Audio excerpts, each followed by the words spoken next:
Singing by छोटू बाबा।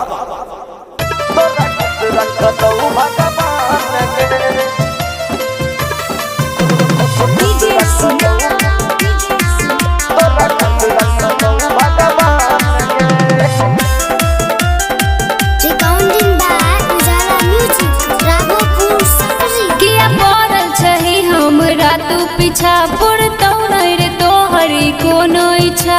मरद कमजोर बुझाई छियो की गई किया पड़ल छही हमरा तू पीछा पड़तौ नहीं रे तोहरी कोनो इच्छा।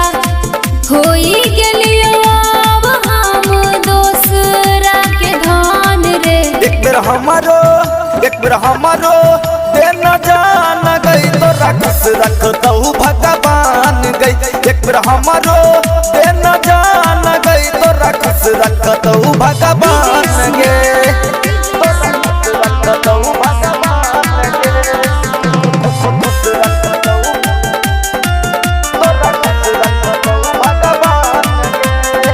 करे छियो दुआ मिलतो हमरो सनीक रे।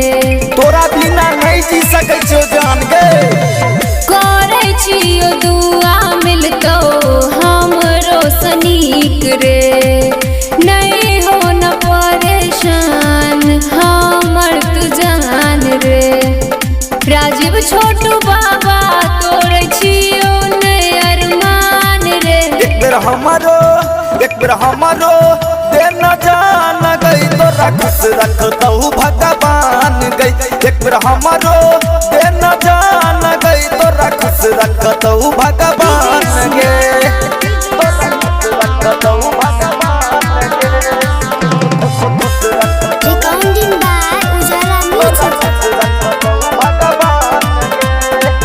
जाने छलियो ताले तोहर राखै छलियो मान रे। अब की दोसर छोरा मिल गेलो। जाने छलियो ताले तोहर राखै छलियो मान रे। आब तो बात हमर बुझही न जान रे।